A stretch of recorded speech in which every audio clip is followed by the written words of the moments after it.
We're back. I'm a little bit insecure right now, and I've never been insecure. I've always been kind of cocky about this one part about my body and stuff.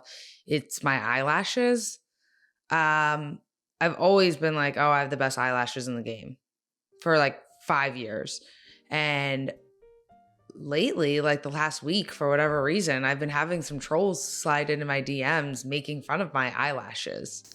Why all of a sudden? I don't get that. I don't know. The only thing I can think of is I did post like a funny TikTok video of like girls. It was like, when I first go to get my eyelashes done, and they're like, I just want it to look natural, just a little bit.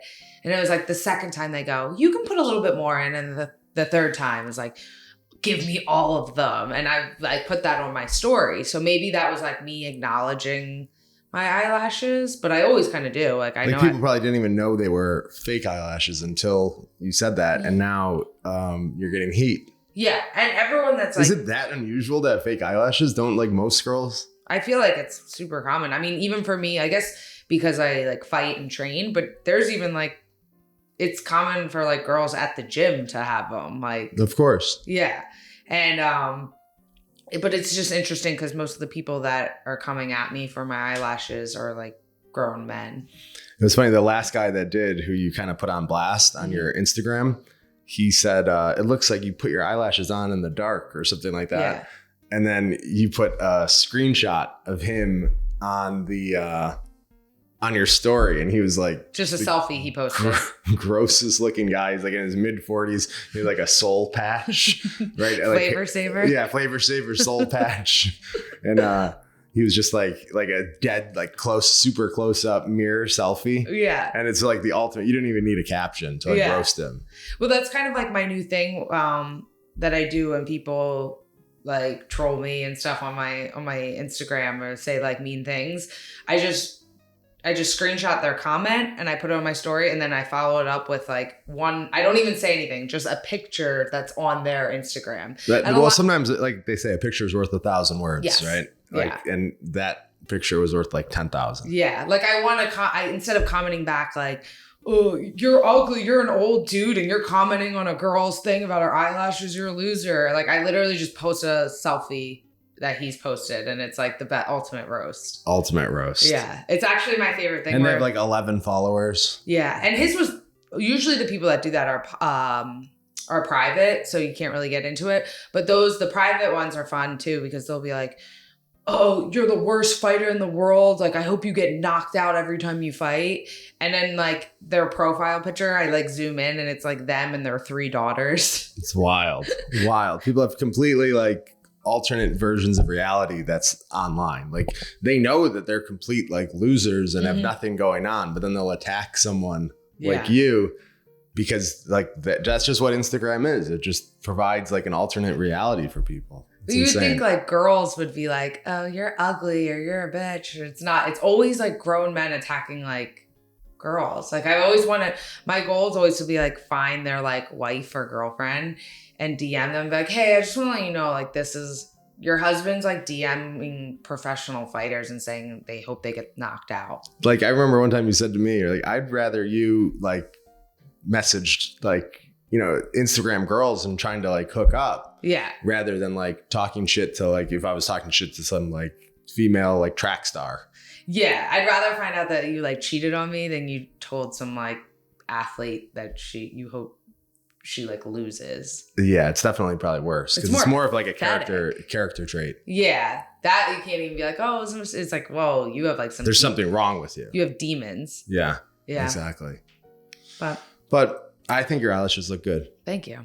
Yeah, I think they're great. I put it up, and the girl that does my eyelashes was like, never. They always look good. It's really insulting her. She was pissed. I bet. Yeah. But so we put out that bonus episode this week of our predictions, like gambling for the Ultimate Fight or the UFC fights. Mm-hmm. And we went 5-0 on the main card. All 5 of our predictions hit. And perfect. Almost exactly how we said too. Like I said, Valentina would get a finish on the ground. I said Robbie Lawler would finish Diaz.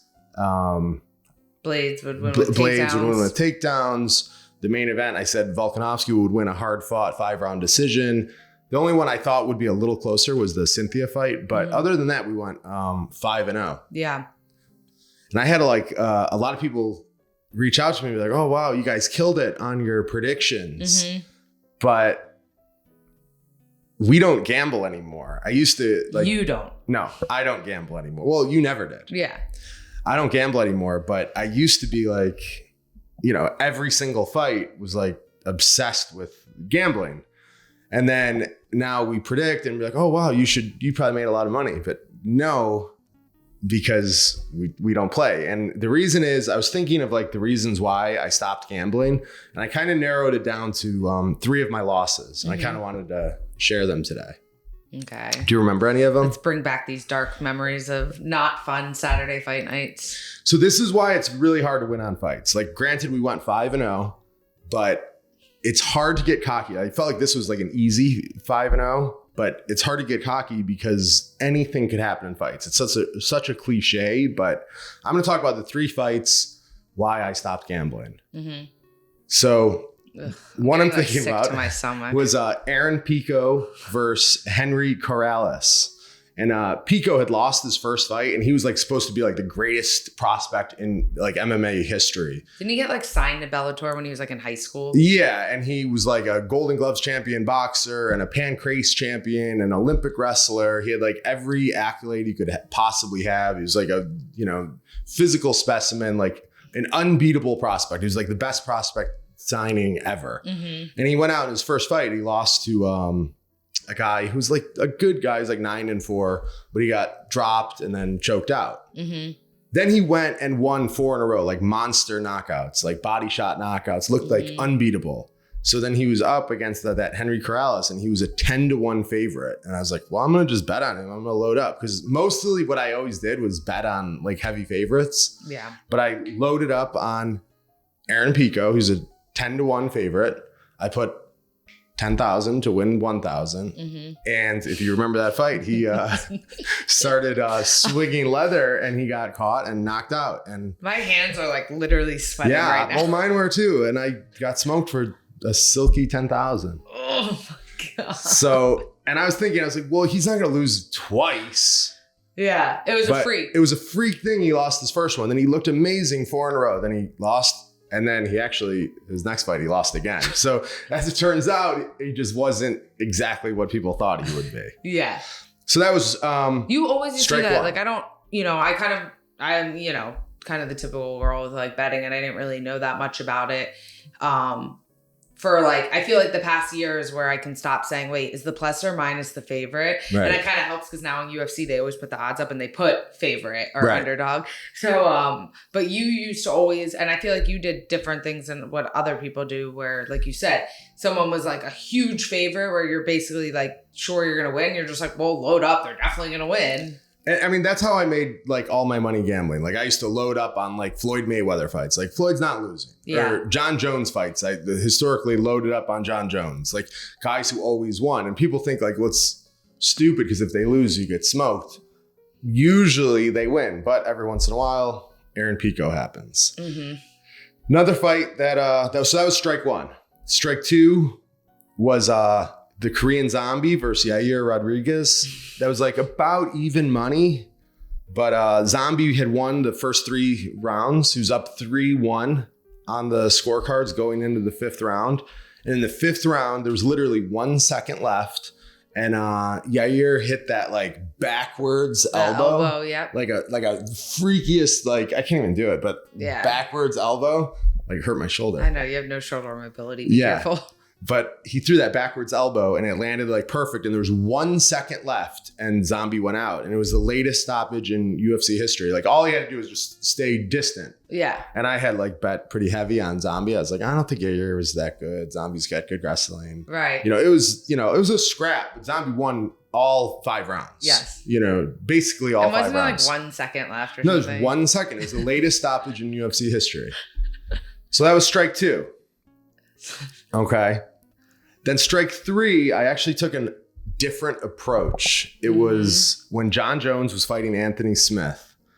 And John Jones was like 700 favorite. Mm-hmm. So it was good money on Anthony Smith. I was like, I mean, Anthony Smith's really hot right now. Like, I don't think he should be that heavy. So usually I always bet on the heavy, but that fight, I bet on Anthony Smith. And he definitely got fucked up. He got fucked up for like 4 rounds. But in the 5th round, he was like up against the cage, sitting down. And for whatever reason, John Jones just blasted him in the face.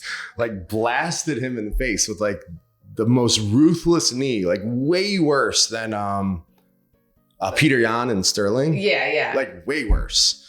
And they instantly stopped it. They took a point away and they were like, are you okay? Are you okay? They're like, he was out, like totally knocked out. There's only like maybe half a round left. Right. And then Anthony Smith was like, no, I want to keep going. And he kept going, and people were like, oh, yeah, like he showed like, some integrity and, like he showed so much heart. He could have won. Not a bitch, but I mean, he really I lost like a few $100 on him, but he probably lost like millions of dollars 100% by not becoming the champion, because you get a rematch and then you're the champion, so you get pay-per-view points. It's the exact opposite of what Aljamain did. He did the exact, but Aljamain did the right thing. Yes. Now he's the champion for years. He's getting endorsements as the champion. He's getting pay-per-view pays now for once you're a champ, your like pay goes up. Even if you become the champ one time and then you lose, you still have like your contract gets renegotiated no matter what. You get pay-per-view buys. Like if you become the champ for one fight, even if it's like, like Aljamain could go into this next fight and get like starched in 1 second. It's like, it still doesn't matter. He's probably made an extra $1 million in pay-per-view buys. Yeah. So that could have commercials and all this stuff. Yeah. And Anthony Smith could have won that, and I would have won too. But so that just is another thing that goes to show, like, even when you catch a lucky break, like that was like a miracle. That never happens. It was a miracle. Yeah. And I was like, oh my God, I'm going to win. He's definitely going to stay down. No one would keep going. And Anthony Smith stayed down. So after like those 3 like terrible losses, are like, it's really hard to win. But then if you just bet on fights or pick fights, I find that I always pick the right ones. But if I bet on them, I like second guess, and then you overthink it too much. And then you switch your mind. But it's funny because those 3 fights weren't like that spread out. It wasn't like that was over like a course of a couple of years. So it was pretty it was probably like in like a year and a half. Those 3 fights. But that's my whole point is like with UFC, it's like, it's so many things can happen. I mean, you see like every fight card you watch, you see like one fight where you're like, how did that happen? That was the refs, like, did they get confused on who was who? Like there's a bad ref decision. Right. Yeah. Some of the decisions are like, wait, no, they just announced the wrong guy. They're going to overturn. It's impossible. It can't happen. Yeah. And even I've had friends like win fights like that. I'd be like, well, no, he definitely lost. They made a mistake. They're gonna be like, oh, we're really sorry. With like the what was it? The Miss America pageant. We're like, oh, Steve Harvey announced. Oh, when he announced the wrong person. Yeah, the wrong. Yeah. And he was like, oh, I'm sorry. It was actually this person. That's what I sometimes on those decisions, I'm like, no, they just announced the wrong name. Yeah. So like I said, it's really hard to win on fights. Now, the only thing I bet on is NCAA basketball. People probably that's like the worst like week of my life. Well, it's only the first week of the NCAA tournament. Yeah. People are probably like, oh, I didn't know you follow basketball. And I definitely don't. I don't watch 1 second of it the entire year. Nothing. But the first round of the NCAA tournament, there's matchups like Montana versus Duke. Yeah. Who's going to win? Duke or Montana? Duke, of course. Yeah. Like Montana cannot beat Duke. Yeah. So like anytime you get matchups like that, like, and those matchups never happen outside the first round. So you just bet the money line on like, Michigan versus Hofstra. Who's going to win? Michigan or Hofstra? Michigan. Right. Yeah. But every once in a while, not even every once in a while, once in the history of the tournament, there has been like an obscure team. No, like the last ranked beat the first ranked. It was University of Maryland at Baltimore. Like UMBC, University of Maryland at Baltimore College, like a random small like city of Baltimore College. And they beat the number 1 seed, which was University of Virginia. But I didn't bet on that one. But I usually bet on like 4 games like that in the first round. And I've won every time I've ever done that. And then you don't watch the rest of the tournament? No, I don't care. It's terrible to watch.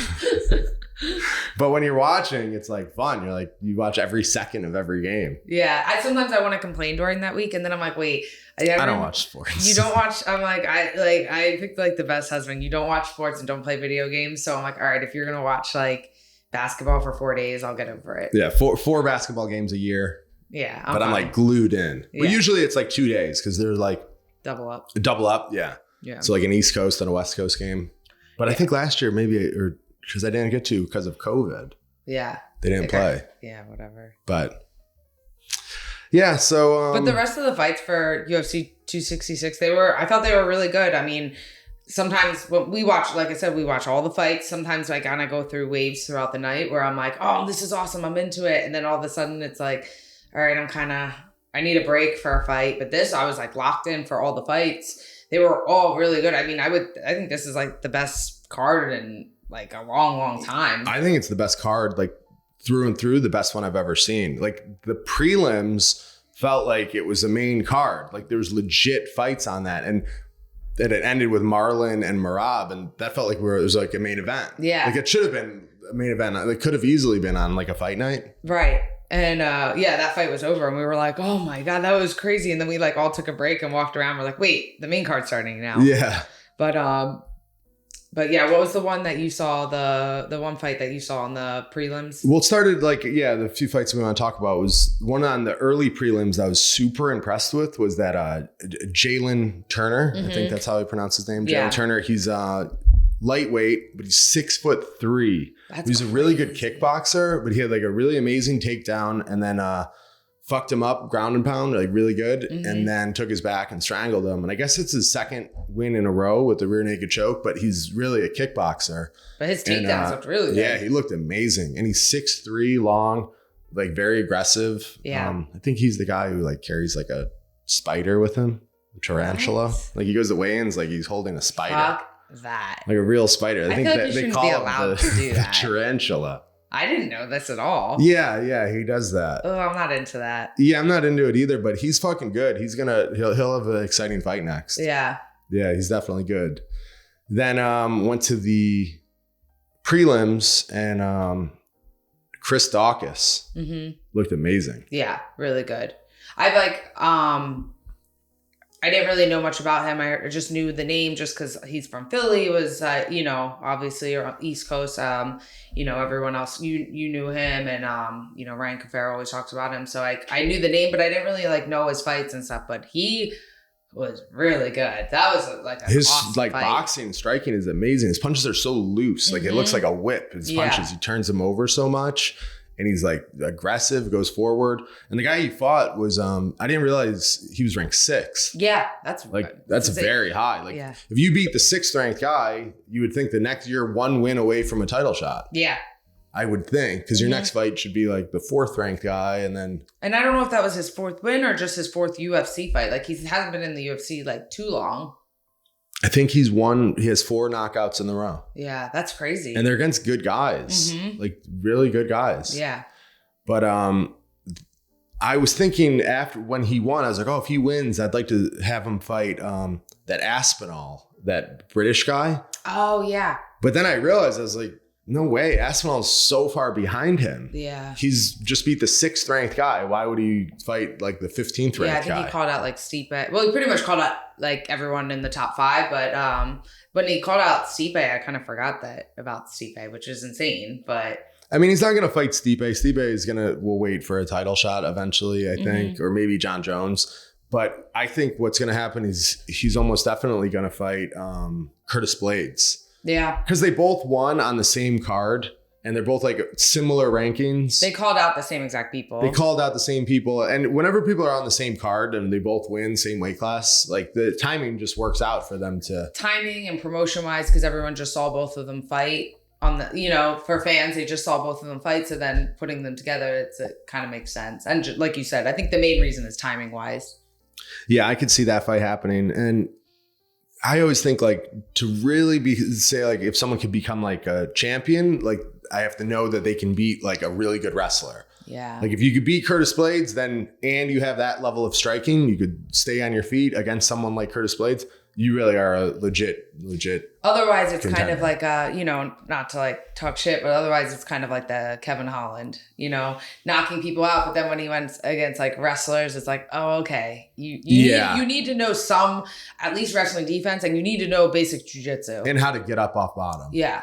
So until you beat like an established like takedown grappling guy, I think you're still like, you can't totally depend on that type of fighter. Right. But not to say, I mean, he just hasn't really fought. Well, actually, although he did beat who's the guy who does the Ezekiel chokes on top, the top mount. He finishes guys. He's like an older guy. He's got like 80 fights. Oh, I forget his name. Yeah. But I can't believe I forgot his name. But Dawkins has beaten him, and he's like one of the better grapplers, but he's a little slow. He's not like a takedown guy, but he has the most submissions. But it's bothering me. I can't think of that guy. Yeah. Really, really impressive win though. Yeah. And we had Marlon and Merab. So like I kind of picked, this one I had picked Marlon to win, but the fight went exactly how I said. I was like, my final decision was Marlon, but I was like, if Merab can get past the first round with Marlon, then it goes more in his favor. And remember, that's why I was like, oh, if it was a 5-round fight, it would be even better for Merab. Well, it went exactly that way, and it didn't need to be 5 rounds. I mean, the way Merab, like, he basically got knocked out, and like it didn't matter, and he came back, and it was very similar to when Marlon fought Henry Cejudo. He came out and he like almost finished him, and you're like, oh my god, he's so much better for that 1 second, and then when it didn't work, it's like when he goes, it seems like when Marlon, and I get that, when you go for the finish and you think it's over, which in that case, I mean, watching, you thought it was over for Merab, you know what I mean? And then, when you kind of empty out the gas tank going for that finish and it doesn't work, it definitely breaks you, and it looked like it broke him. Yeah, it was crazy because like he had him out like 4 or 5 times. Then I think he went on top of him briefly. He probably should have kept it standing. Yeah. And then Merab recovered a little bit, got up to his feet, and then I don't know how, but he managed to get a body lock.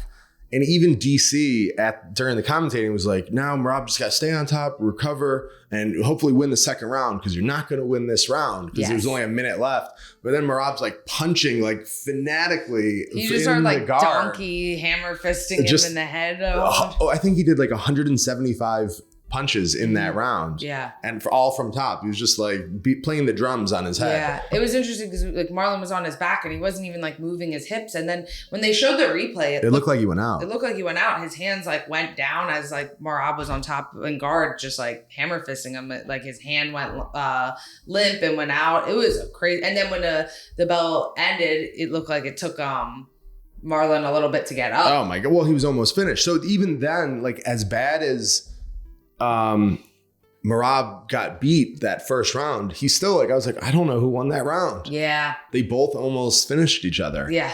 And then after that, I mean, the second round was just like kind of a joke. Yeah. Cause I thought in the beginning, I'm like, Marlon was landing those calf kicks and I thought that was going to like make a big difference. But yeah, I mean, everything just happened so quick. I was probably like, it's so easy to say when you just see the fight, but one of the greatest comeback fights. Oh my God. Yeah. Like, pretty much, like, definitely in the top. Yeah, it was incredible. Yeah. But, I mean, he's going to be... Merab didn't just come back and, like, land, like a knockout punch. He came back and, like, he totally broke him and, like, beat the shit out of Marlon. I mean, I think Merab's going to be, like, ranked, like, I don't know, like, 4th now? Yeah, I don't know what Marlon was, like 5 or 6? 5 or 6, but I think he was 6th. But, I mean, I feel like that with a performance like that, you don't just steal that ranking. You might even get one higher. Yeah. But I guess Merab now will fight either Aldo or Rob Font. Yeah. And I think I like his chances with either of them. Yeah. It's wild how good his like grappling and his pace. Yeah. It's probably the best pace in the UFC. For sure. And he's got like kind of like that Shevchenko type wrestling. Yeah. With that body clinch and just kind of like whips him across and pulls him down. Just so durable. Yeah. Like the only other person that really puts like that type of grappling pace on someone is kind of like, well, Khabib, but almost not. Because when Khabib takes someone down, they don't even move. He just like stays on top and gets the wrist and like it doesn't even have to be a high pace because they can't even move. He's just such like like a dominant force. His position is so strong that the guy doesn't get the chance to really move. Where like Merab is just flurry. Gregor is the closest thing to Merab, I think. Yeah. Where Gregor's just like pace, takedown, pass. All that doesn't matter where it's going. Just it's a nonstop scramble.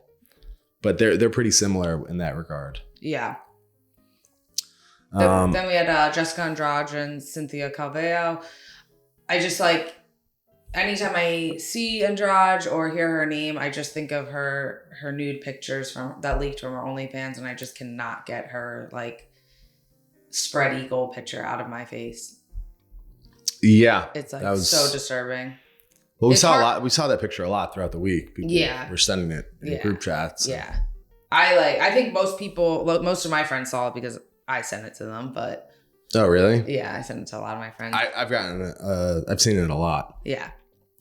But she definitely looked good in the fight. Not so much the picture, but definitely looked good. Wait, you know those pictures? Sorry, I can't get over it. But you know that picture, like that giant black dude with like the big dick hanging out, and he's like sitting down like over. Yeah, like whenever there's like a horrible event, they always have him pop up. Yeah, or they'll be like, oh my God, there's flash flood warnings. Click this link to see her, and you open it and it's the guy. I feel like Jessica Andrade's like spread eagle picture is the new one of that. Yeah, it could be. It'd be like can you believe what's happening in California? Click this link. And instead of that guy, it's Jessica Andrade. Yeah, but hopefully I like that guy. Yeah. She won the fight, and then she's got to be racking up the money with the OnlyFans and the wins. Yeah. So yeah, she's crushing it. But yeah, you and not just you, other people were saying, I was like, oh, Andrade's gonna like crush her, and then everyone's like, oh no, like, and Cynthia was like, the odds weren't that. It wasn't that bad. Yeah, and I was like, I think Andrade's gonna like smoke her. You did say that. I thought it was gonna be a scrap, and it actually went exactly how I thought, but if not, it went like even more so. Like Cynthia looked like she just looked so scared. She definitely landed. Cynthia landed some good punches, I thought. Yeah. But I think she was a little intimidated by Andrade's power. For sure. I think Cynthia still belongs at like 115. Well, get stronger at 125. It was just such a difficult fight back. Like after coming off a loss from you, and then you fight someone higher ranked than you. Yeah. Like she like kind of got smoked by me, and now she's got to have surgery, come back and fight the person that stopped me. Right. Like it was such a weird matchup. Like not favorable. They didn't do her any favors. No. Which I'm surprised. I always thought they kind of liked her. Mm-hmm. But yeah, it was not a favorable matchup for her. But then I saw that after the fight, Andrade, I don't know what she meant by this, but she called out she wanted to fight either Rose or Wei Li. Mm-hmm. Is she asking them to come up? No, I think she said I'll fight any weight. She goes any weight. She's like, I'll fight there. She goes, wait, Rose or Wei Li. So I'm like, all right, bitch, then go back down. I'm like, because if she's not there, then I'm number one contender. So I'm not. Well, yeah, but I still wish I want you to fight her again. It's funny every time she fights, like everyone texts me and they're like, oh, I really want you to read. And like, it's not to take anything away from her. Like, she definitely won. Like, landed a great punch. I just feel like, like that is such a freak thing. It doesn't happen often. Yeah. And I think like the tides were turning. You were doing really well. I would love you to fight her again. If I could have you fight like one person again. Yeah, of course. It'd be her. Yeah. Just because, and it would be such a good win because she really is a legendary fighter. Of course. She's a UFC champion. She has the most wins in the UFC of any girl. The most fights fights and the most wins too. Yeah. I think. I don't know about the most wins, but most fights for sure. 20 UFC fights. Most wins. And she's fought every weight class. Yeah. No, with that, it was just kind of like, people were like, oh, doesn't that just bother you? I'm like, well, yeah, of course it bothers me. But like, I don't know, like whatever. What are you going to do? Like, right, I definitely would want, and the only reason why I don't ask for a rematch with her is just because I feel like logistically for matchmaking and within a division, it doesn't make sense. So I'm like, well, why am I going to ask for it? They're not going to give it to me anyway. Unless it was like a couple, more time passes and they need fights to match up and then they'll do it. But like, obviously I would love that rematch just because I'm like. It would just be a great win to get. To be like, she really is like a legendary women's fighter. Yeah. And I think that, it's a favorable matchup for you. I know that. didn't go your way last time, but hopefully we could get that one back. Yeah, I'm down. Then we had Curtis Blades and Rozenstruik. And that one, it was kind of like probably my least favorite fight on the card, but it basically went exactly how I thought. The only difference was I thought that Blades would eventually get to mount and like really do a lot of damage with his elbows on top. But I didn't really see that. He kind of like more or less held him in half guard. Definitely did some damage, but he basically won with control and takedowns. He ate a really bad knee. He got his face fucked up. Is the knee how did he get knocked out in the last fight? No, it was uppercut. Okay. It was, but same thing when he was shooting. He was shooting and Derek Lewis hit him. He's so tall and big that like you see, but he has a fast shot. But you know what I mean? It's tough when the other person knows that's all he's trying to do. Yeah, it was it was like kind of it was exactly what I thought would happen, but it wasn't my favorite fight on the card. Yeah. But I'd like hopefully if he fights Dawkins next, that's a fight that I would really like to see. Yeah. Then the people's main event. Nick Diaz versus Robbie Lawler. When Nick Diaz came out with that, you missed it. You were walking over to the TV. I was like, whoa, he came out and did some like jump flying spinning kick. And it looked like with all like, I'm not trying to be disrespectful, but it looked like if like anyone's dad tried to do it.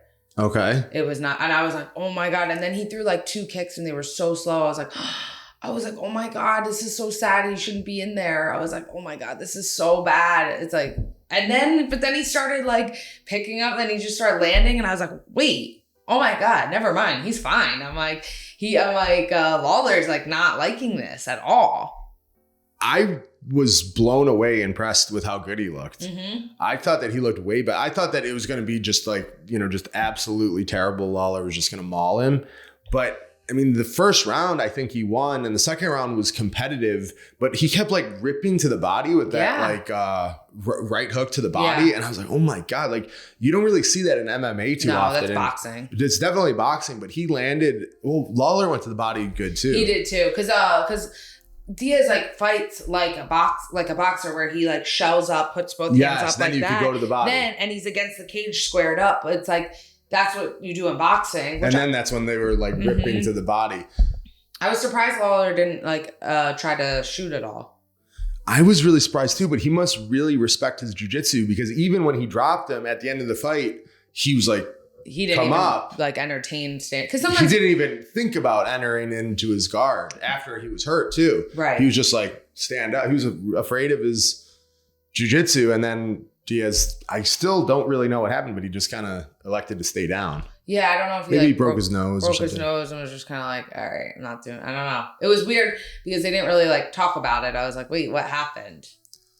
Yeah, I mean, one thing that was impressive with him is that he looked good enough to potentially get a fight with Jake Paul. Dude, I was saying that in like group chats with people, and they're like, LOL, no, and I was like. I think it'd be perfect. I'm like, okay, Nick Diaz is back. He's like, he kind of like the build up for the fight. He's seeing whether he's like, acting depressed and like he doesn't want to do it. You still like to watch it and it's interesting. Of course. After the fight, you're interested to see what he has to say. And because like he obviously like does really good with like the boxing aspect. I'm okay. I want to see him fight again. Who is he going to fight in the UFC now? There's no one I would like to see him fight in the UFC. And I feel like he would get like. He can't fight like a real roster guy. Like even Robbie Lawler should now. That's a perfect fight. Robbie Lawler is definitely going to be a Hall of Famer, legendary career, amazing champion. But that's the fight he should go out on. Yeah, because there's not a lot of guys on the roster who he would match up with that he could beat anymore. He's 40 years old. I mean, it's just tough. He should walk out on that, go out like and enjoy an amazing career. Where Diaz, I think that. His boxing, like put it in his popularity and just himself. I think that he would beat Jake Paul in boxing. I think so. His ability to go to the bigger, body. You know what I mean? Because a lot of times, like, I don't know. I think that fight before I was like, who's Jake Paul going to fight? Well, like after I'm like, not that interested, but I'm super interested in Nick Diaz versus Jake Paul. 100%. Because he showed that he had really good boxing. Like Tyron Woodley never really boxed. He was just a one-punch knockout artist. Where Nick Diaz looks like a boxer. Well, they've always like pride themselves too. They like combinations. They like box. They've always like boxed professional boxers. Not a lot of MMA people do that. And I think that's something that like more MMA people should do. Go into a boxing gym and box, especially guys that are of like wrestling backgrounds. Yeah. Go in and listen, if you're like a guy that is in the UFC and you've wrestled, don't go in and box world champion boxers. Go in and box the guys that have like 50 amateur fights and are getting ready for Golden Gloves. It's going to be a lot harder. It's going to be really hard for you. Really hard. You know, and they've always done that. And I think you can definitely tell that with their boxing. Yeah. But I mean, he did a lot better than I thought he was going to do. Yeah. Especially in like some of those pre-fight, like, you know, even him shadow boxing, his physique didn't look great, but he looked better than I thought. His boxing looked impressive. Yeah. Then we had the girls. Valentina, Lauren Murphy is kind of exactly how I thought it would go. I figured, you know, Valentina definitely was a bit more aggressive with her striking than she usually is. But I think because Lauren Murphy doesn't move. Yeah, because usually Valentina waits and is a counter striker, and like when you come at her, she blitzes you with counter strikes. And if you don't come at her, then she doesn't really throw much. She doesn't throw much, and that's why, like, you know, like Liz Caramouche was able to string out like a, you know, kind of a boring decision fight where she was much more aggressive with her striking on Lauren Murphy. But then how I thought she would get the finish was exactly how she got the finish. Like, she scored that body lock clinch, which she's done her last 3 or 4 fights. And her body lock is just amazing. Yeah. And she throws him down and... It's just super explosive. Like, you know, after fighting her, everyone always says, like, how did it feel? Did she feel so strong? I'm like, it's not necessarily that... I mean, yeah, she's strong, but like... I feel like every girl I fight feels really strong. Right. Well, I'm sure they all are. Yeah. But like where I'm always like, damn, they're strong. There's probably like 2 girls that I fought in the UFC that didn't feel strong. And, but with Valentina, it's more of her explosiveness that is like, whoa, you know, it's not like she hits and you're like, oh my God, that's hard. It's she throws stuff and you're like, wait, what was that? It was so fast. And her ability to get in on the body clinch and just take you, you'll be on your back before you even really see her come in. And I think that's what is the most impressive thing about her and what separates her from everyone. When I've like sparred guys and say the guys, like I've gone with guys where, you know, I know technically I'm better than them and they're not that good, but I can feel even if they're the same size, they just kind of pull away because of the explosiveness. And even if they're not like hitting me hard, it's just like I get frustrated and I have trouble with them because they're, you know, I'm like, oh, well, it's because they're so, it's like a guy. And that's what Valentina feels like. Yeah, I get that. But like when she gets into that body clinch, she lifts him up and she gets the feet off the ground and she steps to the outside. So she's really using her hips and knee blocking. And then she lands basically inside control or with at best, at best half guard for the other girl. And like Lauren Murphy kind of did a good job of like keeping her half guard closed and not letting her pass. She's just so solid. Yeah, it was, you know, it was exactly what I thought would happen. It was interesting. DC was really getting on Lauren Murphy's corner. They're like, you're doing great. In between each round, her corner's like, you're doing really good. You're doing really good. And DC's like, No, she's not. No, she's not. Like, you got to say, like, it sucks, but you got to just be like, obviously, after the first round, she's not winning and not doing anything. You just got to almost, like, just go ballistic. It's easier said than done. And I'm not saying that Lauren could have done that if her corner would have said it, but her corner shouldn't. Isn't her husband in the corner? That's who, yeah. So, I mean, maybe he's like, oh, I just want to be nice to my wife. That's why, I mean, that's a reason that I wouldn't want to be in your corner. Yeah. Because sometimes you do have to be like, what the fuck are you doing? You got to, you know. Yeah. You got to change it up. You got, you know, don't let her get the body lock. Keep, you know, do keep you her think you off. could say that? I feel like you could. I mean, you just wouldn't like to. Yeah. I wouldn't like to. Just like I can't blame that guy for that too. Because, you know, ultimately that's his wife. Like he doesn't want to be hard on her really. Or maybe that's just how she works. Like her mentally, maybe she's like. But that was misleading. They were being so positive. She knows if you're at championship level, you know if you're losing and you need to do more. Yeah, you don't need your corner. Like, you know, if I'm losing a round, unless it's close, like I'll come and I'll be like, what did I get that round? What's that round? If it's a close round, but if like after my first round, you should know. My first round, like, you know, say against Valentina, I come back, I'm not like, if my corner would have been like, okay, you're doing good, I wouldn't be like, oh, well, I thought I got beat up, but my coach said I did good, so I'm just going to keep doing the same thing. Like, right. You're a professional. You know if you're getting fucked up or not. Exactly. Then the main event, Volkanovski and Ortega. I mean, Volkanovski is just absolutely incredible. I mean, 20 wins in a row. Just is so good at so many different things. But what a fucking fantastic fight, because he absolutely dominated, but he almost was as close as you can get to finish 3 different times. The guillotine and that triangle, I was like, oh my God. The guillotine, I was like, his head's blue, so he's going out. He's not going to tap, but he's going to go out. Yeah, I figured he'd go out with the guillotine, but I still think the triangle was closer to being finished. Yeah. I think maybe... Because I thought he was going to transition to an armbar when he rolled to his back. Yeah. And then finish it with... Because he wasn't even like hiding his arm. No, he wasn't. I think maybe like now thinking about it, with time passed, maybe Ortega like...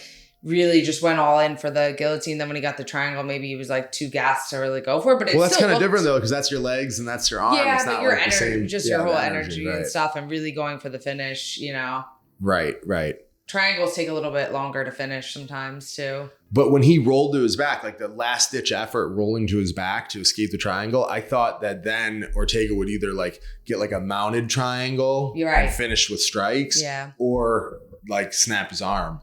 But I mean, Volkanovski is just like, you know, just a true champion, like just such a warrior, like just, you know, you have to kill him. Yeah. Like Merab. I've definitely, but more skilled. Become more of a fan of him. Like just seeing him in the media more and stuff. I'm like, oh, he's so charming and cute. I like him. Yeah, he's definitely good. I mean, now I guess, Max is fighting Yair Rodriguez, right?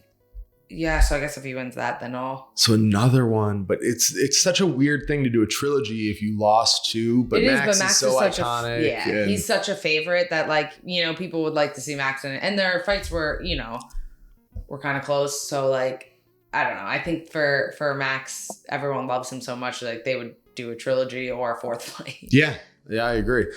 But and definitely getting paid on that. Yeah, I would think.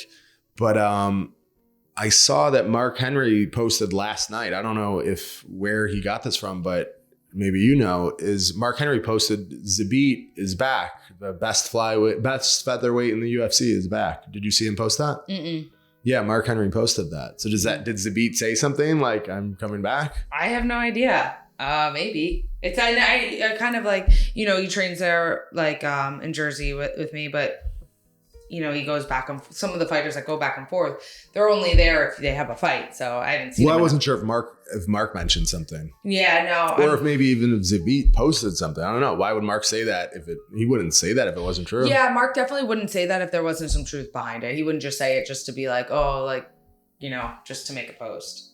For sure. I feel like, I mean, I don't know I have no inside information, but I would think if Mark posted that, then there's some truth to Zabit thinking about fighting soon. That's definitely interesting. Yeah. But I got to see Zabit go 5 rounds before you could even think he'd have a chance with Volkanovski. Yeah. Because Volkanovski is not getting tired. Yeah. And you're probably not going to finish him either. Right. So you got to be prepared to beat him. Like Max could beat him because he could go 5 rounds at a high pace. And if you can't go 5 rounds at that pace, I mean... And obviously for Volkanovski, going against longer, taller fighters is not an issue for him. Well, every fighter is. Yeah. Other than when he fought, like, I guess he fought Chad Mendes, who's kind of similar body type. Yeah. But he's kind of like Frankie. Mm-hmm. Like a shorter guy for that weight. But he's great. Although I noticed that he had a longer reach than Ortega. Oh, yeah. He was like 6 inches shorter, but had a longer reach. Like 1.5 inches longer. He must have like crazy long arms. And that's maybe why he's able to land that jab so much. Yeah, he kind of has like, tucks under a little and kind of does explodes into that. Explosive up jab. It was really good. Like where he's thumbs up and he punches up into it. Yeah. It was impressive. It was amazing. But that was great. So this was like a big week. All right. I don't really follow. I feel like I love training jiu-jitsu. A lot of my friends are into jiu-jitsu. So like I'm into it in that sense, but I don't know. I'm like beyond like I don't know, what's it called? Like I'm not even a casual fan of jiu-jitsu. Like maybe if my friends are. You just see like the headlines. Yeah. Maybe if my friends are competing and there's nothing on, maybe I'll watch it, but probably not. But I thought it was interesting. I saw they had like a big jiu-jitsu tournament. The Who's Number One. Yeah. And I saw the day before, I was like, oh, damn. I'm like, it was all over Instagram. It was Amanda Levy, who I used to train with a lot. And she's from Jersey, really good jiu-jitsu girl. Well, MMA too. And she was kind of like, they did like a little press conference and she was like talking shit to Gabby Garcia. So those that don't know, Gabby Garcia is like kind of like the goat of like women's jiu-jitsu, and she looks like Kyle with a wig and Which and definitely implants. a lot bigger than me. Yeah. She's like 250 pounds. Yeah. And 6'3". So bigger than you. You get yoked up, you get implants and a wig, and you're Gabby Garcia. I'd have to get a lot bigger. Yeah. Yeah. Yeah. But so the thing is, she usually like beats everyone, and she definitely is good. She's a black belt, really good. But like the best, even like the bigger girls, she's got like, 70 pounds on. Like if you weigh 180 pounds, I mean, she's probably 230. If you weigh 180 pounds, she's 50 pounds on you. Yeah. And 50. And not many girls weigh 180 that compete. Well, I remember like when I trained with Amanda Levy, Amanda Levy's like big. Like I'm not like a small girl, and she's definitely a lot bigger than me. Like I would train with her and I'm like, this is good, but she's bigger. And when we would train MMA, sometimes like with the wrestling, she's just a lot bigger. And like she would struggle to make 145. Right. And but now I think she's maybe. But she fights 155. So she's like 80 pounds less than Gabby. And which is crazy because I think of her as like a super strong girl. And she was talking shit because I guess all the girls weighed in and Gabby didn't come to weigh in. So Amanda was like, that's bullshit. Like, how come we don't get to know your weight, but you get to know all of ours? And she was like, so it seems like the weight was open weight, but everyone weighed in except for Gabby. Yeah. And then Gabby said, well, as per my contract, I don't need to weigh in. And she's like, talk to my manager. I was like, bitch, you do jujitsu. Stop acting like you're like Conor McGregor and you got some like exclusive contract and manager and this. I'm like, you're doing a jujitsu match. But like I probably could have, I don't even do jujitsu and I could have like signed up and probably been in that division. Well, of course, definitely. But what does your contract have to do with weighing in? Like if you're going to do an open weight class, just don't have weigh-ins. Yeah. Or, I mean, if it's open weight, she could weigh 5,000 pounds. Yeah. But she doesn't want, I get the vibe she doesn't want to weigh in because she doesn't want to be like, everyone knows she's so much bigger, but it's just like putting the number there. Yeah. So but Amanda was talking shit on her and she was like, when you Gabby said something along the lines of like, well, when you accomplish what I've accomplished. And they were the first match and Amanda beat her. But yeah, before we get to this match though, the fact that they allow her not to weigh in is almost like dehumanizing for Gabby. Like she's not even like a person. Like she's just like a freak show. Like, oh, who can beat this monster? Yeah, that's definitely what it is. Like that is what it is. But like if she, you should treat her the same as you treat everyone else. Like it's dehumanizing to be like, no, she doesn't weigh in. She's just the like a novelty act. Yes. But Amanda Levy went out and she absolutely just fucked her up. Yeah. It's funny because I don't even know who won the tournament. Well, I think that was first round. Okay. And I don't think it's 2 days or something. I think it's a couple days. Yeah. Okay. Yeah. So I'm like, I don't even know who won, but once you see Amanda beat Gabby Garcia, then you're just like, oh, that's all that really matters. Yeah. That was pretty cool. That's something that like, because even like when anytime like Mackenzie Dern. Well, Mackenzie Dern's beat Gabby Garcia too, and she's like 115 pounds. Yeah, Mackenzie Dern beat her like years ago, and like literally anytime in like UFC anyone talks about like Mackenzie Dern, they're like, oh, she's a really good black belt. She beat Gabby Garcia. So like forever, like Amanda has that bragging rights. And I think that'll help her too with MMA and like promoting her and stuff. Well, I mean, she's in the PFL, which, has what some people say the best female fighter is Kayla Harrison. But I mean, I'm excited to see that fight. Yeah, absolutely. That's not like a lock for Kayla Harrison. Absolutely not. Yeah. I mean, she's dangerous on the ground. Yeah. And she gets submissions too. She's not like someone who just like holds someone down and sometimes the bigger girls in jiu-jitsu, they just are good at like holding down. She's like good off her back, triangles, arm bars, good on top. She's like she's a dynamic jiu-jitsu She's been athlete. Training like high level jiu-jitsu and competing. I remember she went when she was like 16, she did like a big jiu-jitsu tournament and beat like I think Kat Zingano, and she was like in her prime like of fighting, and she was like 16 and beat she's a grown woman. Yeah. So that was exciting. So that's a lot of fight talk. We had it's just so much action, but did we have any like questions? Oh, someone wanted to know for both of us if we have a morning routine. Okay. Do you want to go first? Sure. Do we have different mornings? Yeah, morning routine's funny. Like I feel like that's become like almost like a social media term, like an Instagram term, and like I think it started with Tim Ferriss. Tim Ferriss used to always ask people like, what's your morning routine? What, you know, and like you ask like billionaires, what's their morning routine? And they'll say like, like meditating and journaling and cold showers and bitches love journaling. Yeah, journaling and morning thoughts, morning pages, affirmations, teas, and green drinks, and then like they somehow like correlate that to like being like Jeff Bezos. Yeah, but I think it's important to have a morning routine, and I definitely have one. My morning routine is I work out at 5:00 in the morning. My friend Dennis Bermudez comes to the house and we lift weights, do a morning workout, and I guess I take vitamins. Mm-hmm. And then I shower. And I don't know why that's funny to me. You're taking vitamins. I take my vitamins. I shower and I start my day.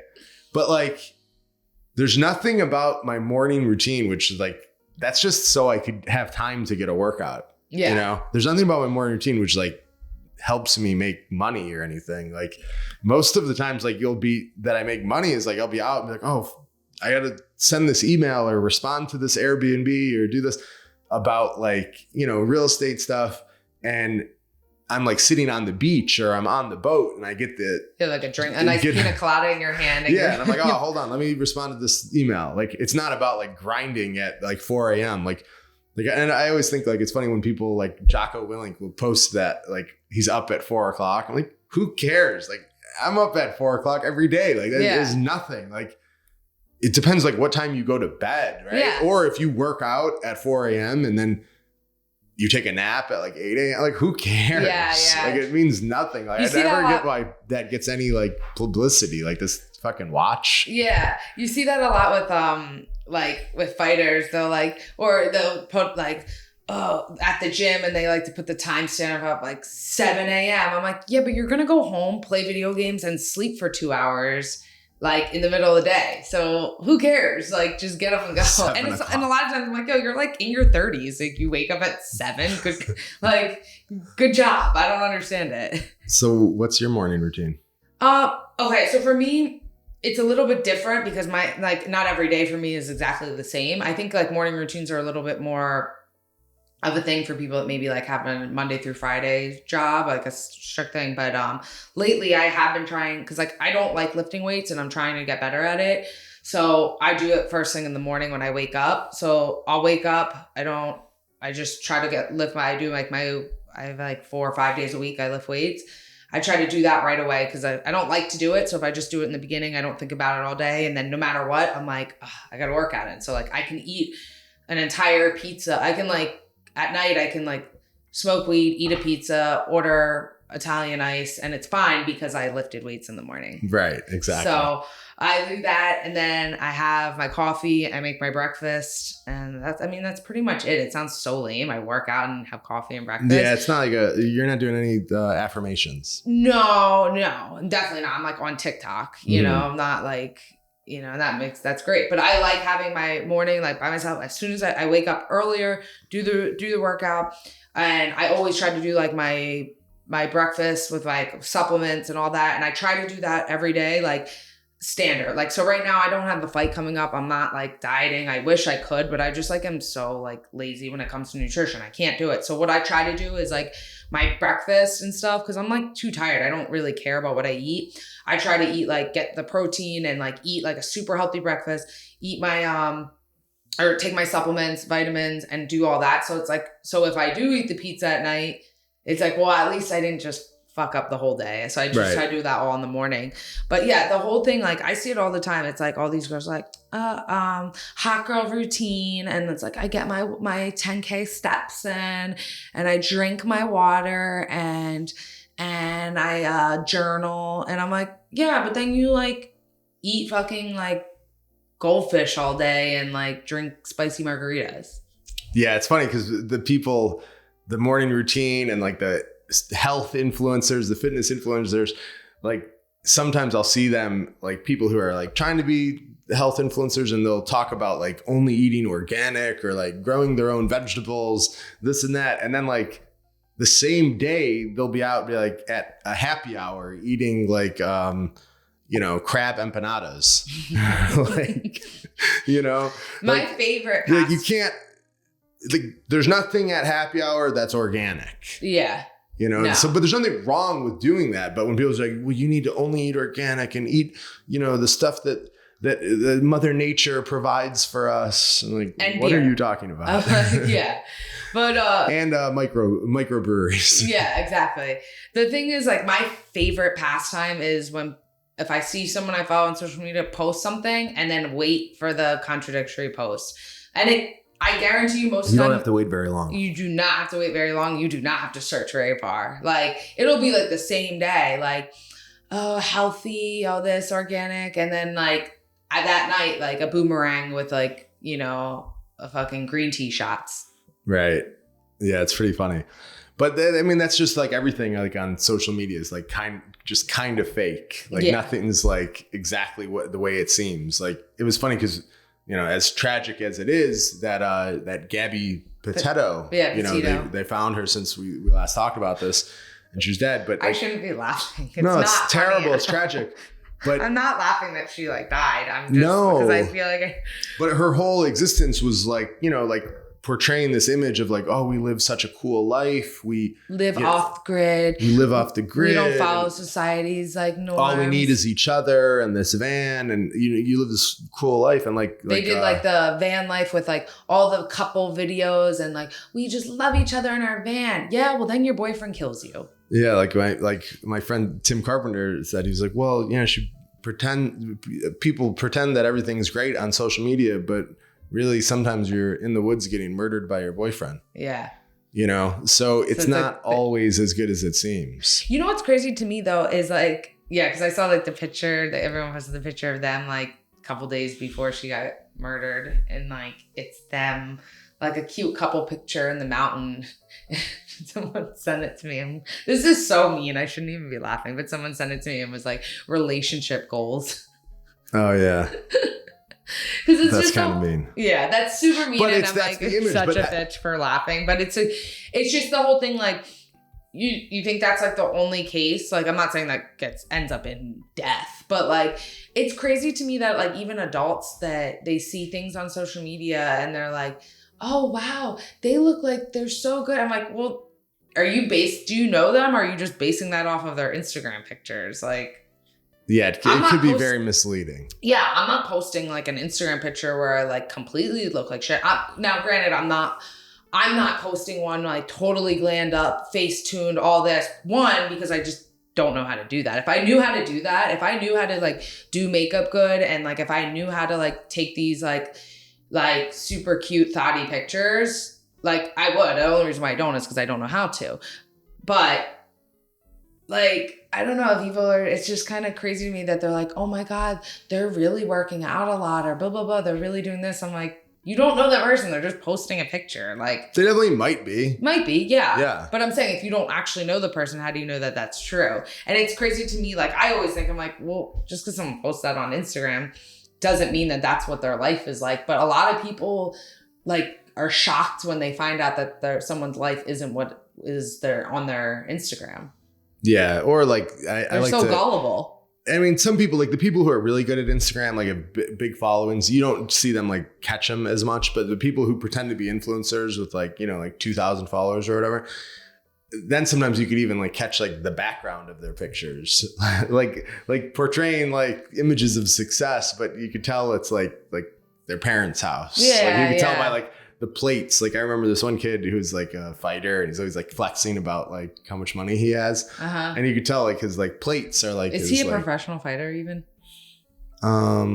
Yeah, but a low level. Yeah. But like his dinner plates will be like tonight's dinner, and you could tell it's like with flowers on it and stuff. It's definitely his mom. It's his mom's. Yeah. But he's like acting like he's Conor McGregor. Yeah, kind of. Yeah. But you could always just tell, like, if you got to know enough. Like, I mean, I wouldn't post a picture like of that, or even like there's things that you could tell like that you could just see that are like parent stuff. Yeah. Which there's nothing wrong with that. But then if you're like flexing that like, hey, this is how you got to be successful and blah, blah, blah. It's like, all right, relax. Yeah. Like, you haven't really gotten there yet. Yeah, it's funny. But everyone's, everyone's level and, opinion on success is different. So we shouldn't judge. Yeah, but back to morning routines, I don't think that necessarily like is the most important thing. But I always say, like, if you can't wake up before 8 a.m., yeah, it says something else. Like, it's going to be like really difficult for you to kind of be successful. Yeah, I mean, you don't need to be drinking green drinks and journaling, but you do need to have the ability to like get up and go. Yeah. That's what I think is more about the morning routine. Yeah. I mean, you get like some leeway time there when you're like in college and you're early 20s. That's totally different. That's totally different. But when you're like 33, you got to be able to wake up before 9 a.m. Yeah. I don't like sleepy guys. Sleepy people. Or sleepy girls. Yeah. Girls tend to be a little bit sleepier. Yeah. I'm not into sleepy people. But, so I hope people are liking now that we have a video. Yeah, maybe. We'll see how it goes.